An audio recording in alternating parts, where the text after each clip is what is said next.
Yeah, there we go. Right. Hello, Year 9. How are we? Um, this is quite odd. Lots of different things. Obviously, I don't usually do an assembly from my kitchen, for one. Uniform. I'm guessing no one's put their blazer on especially for this. But yeah. Firstly, thank you for having a look at this. I think it's quite cool that we get to interact with you guys in this way. Um, and yeah, hopefully it's something that we're going to look to continue to do for as long as we can, kind of touching base with you guys this way. And it would be really good if you guys can feed back. Let me know how you found it, if there's anything I can do differently, anything you think we can change in terms of topic, or to be honest, even if there's anything you want to share with the rest of the year group, that'd be brilliant to use this platform to do so.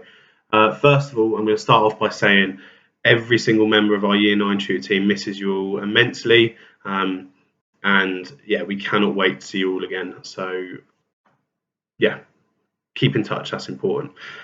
Today, I just wanted to talk to you guys. Really, I've got some notes just to make sure I don't waffle on about reflection and how we can use reflection to kind of help us move forward with the last kind of half term, essentially, of this academic year, and how we're going to reflect on what's gone before us and what that means in terms of how we're going to change our behaviour, or how we're going to change our schedule, how we're going to change how we work, how we relax, and just making sure we're getting the right balance. Because I think that's the most important thing. I don't want us to kind of get to a point where everyone's so run down that it's just becoming more and more and more difficult to get yourselves motivated to work. And everyone experiences that. Everyone knows that this isn't a normal circumstance, and everyone knows that it's tricky to stay motivated. But using kind of reflecting on what we've done before, that can hopefully be something that we think about and we improve on moving forward. So that's the topic of today, and I'm hoping you guys enjoy hearing what I have to think about it, and what others also in a video. So I'm hoping this works. I'm not going to lie to you, Year 9. You know what I'm like with technology. This is potentially the 80th attempt at getting the sound to work. So fingers crossed that we absolutely nail it here. So without further ado.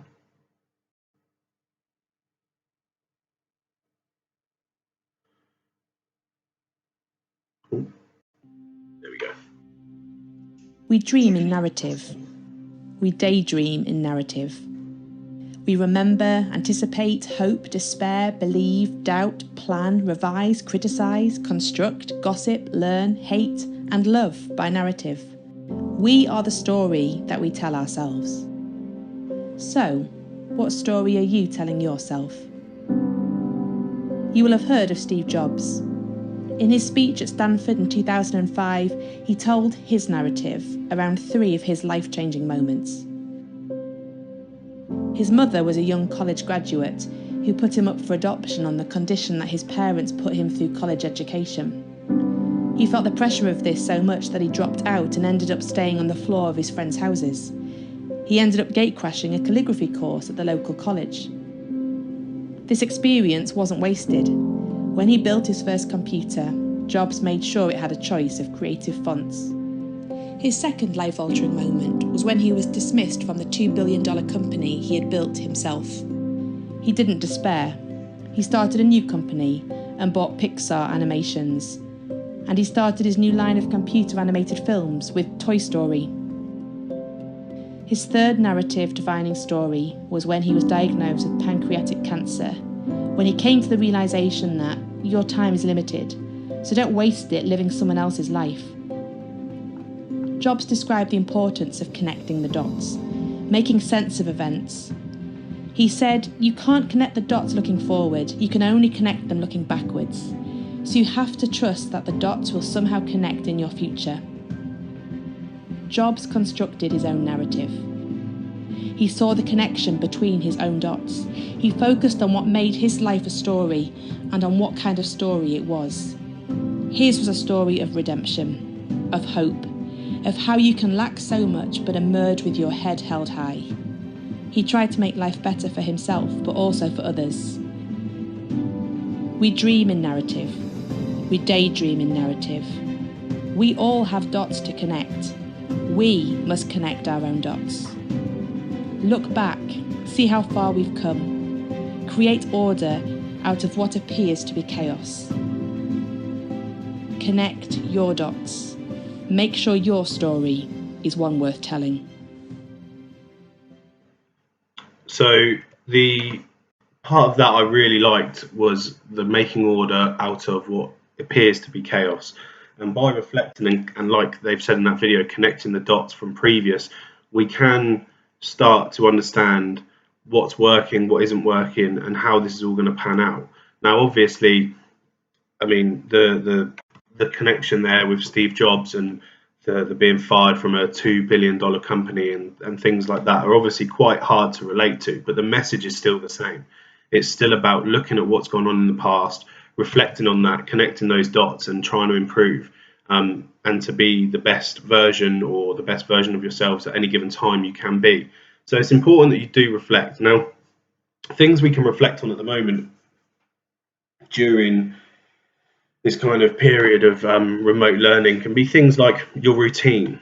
So you'll have had good weeks, you'll have had bad weeks, you'll have had great days, you'll have had awful days, and it's all about reflecting and knowing what has caused that and connecting the dots. And it could be something as simple as you haven't got the right routine in place on a certain day or a certain week, or you've let other things distract you on a certain day or a certain week.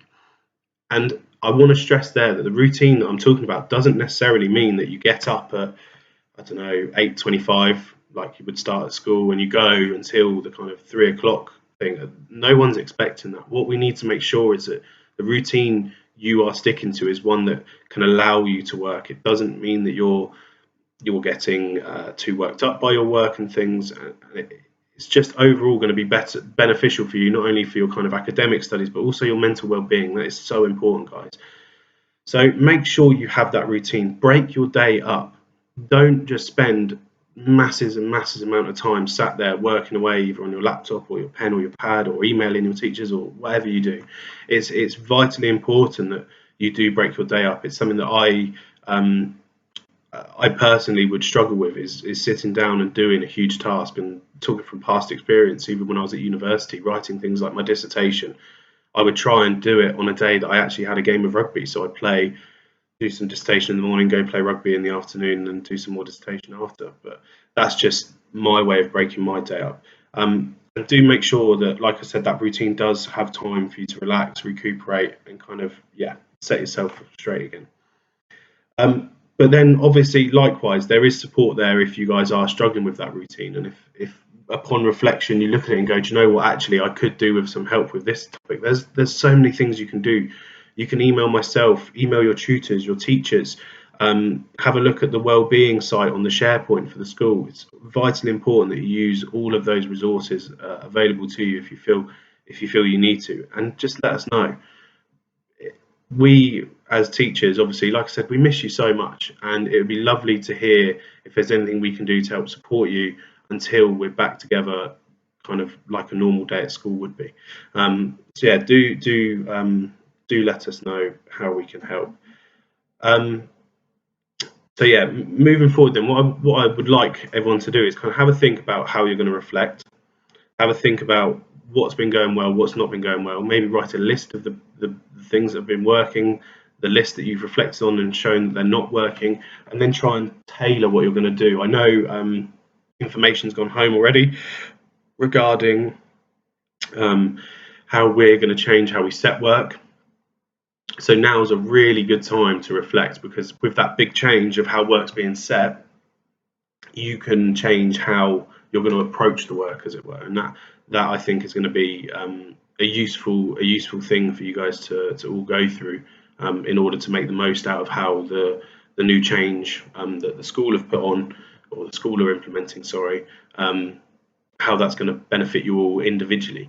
So do let us know how it is, and do keep me updated with how you've reflected and what you've thought about the past 12 weeks, 13 weeks or so, and what you're going to do differently. And if you're not going to do anything differently because it's working absolutely fine, likewise, that's fine. But in knowing